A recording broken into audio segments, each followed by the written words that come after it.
So League of Legends is one of the most popular games out there, and it has an esports scene, and you see all these people battling out each other to get a championship, and you're probably thinking to yourself, should I play this game? It looks pretty fun.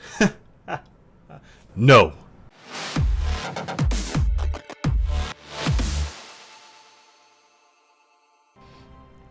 League of Legends is a free-to-play, top-down multiplayer online battle arena, or MOBA for short. The main setting of League of Legends is on Summoner's Rift, or the Fields of Justice, where two teams of 5 face each other in head-to-head combat to destroy each other's nexuses, which is the main objective of Summoner's Rift.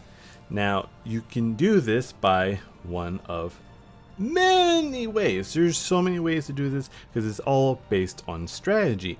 Your team formulating a plan together, or just, being smart enough not to kill each other in a clown fiesta down mid lane.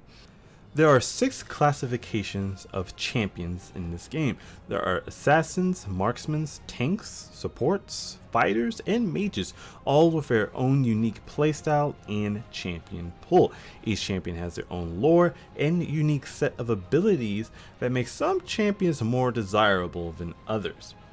In order to prevent the champion pool from being stale, however, Riot, the main publisher and creator of this game, releases new patches that nerf or buff certain champions, as well as items, change certain aspects of the games, as well as introduce new champions. These new champions are brought in usually in a changing meta, which is how the game is played currently, in order to spice things up or make things even more spicy.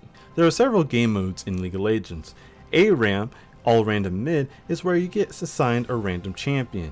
You and 4 other people barrel down mid in one giant clown fiesta.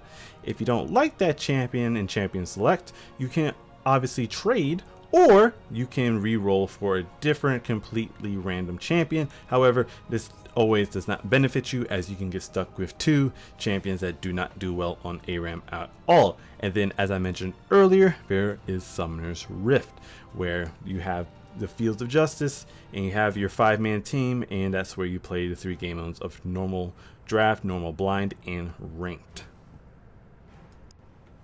Summoner's Rift is the bread and butter of League of Legends. There are 3 lanes in Summoner's Rift: top lane, mid lane, and bottom lane. There's also a jungle that has neutral monsters that gives the jungler buffs, experience, and gold.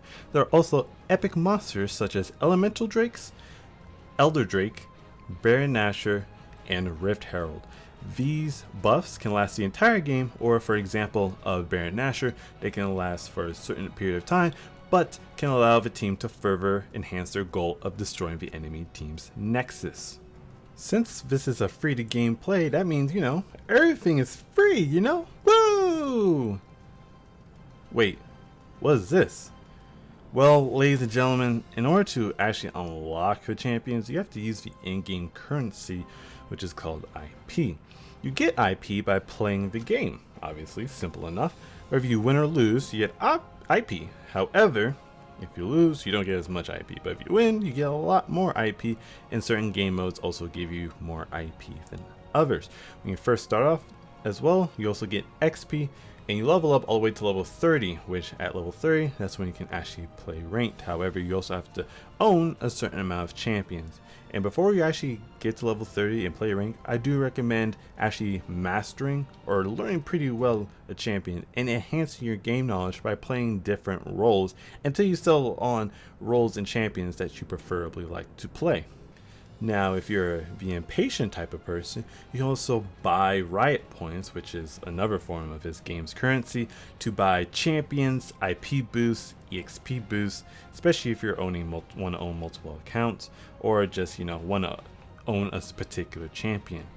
Now, you can also use Riot Points to buy skins to make your champion look a little bit more fancy, as each champion has its own set of skins, and Riot is kind enough to bring back skins within cycles due to different seasons, such as winter or New Year's, Chinese New Year's to be exact.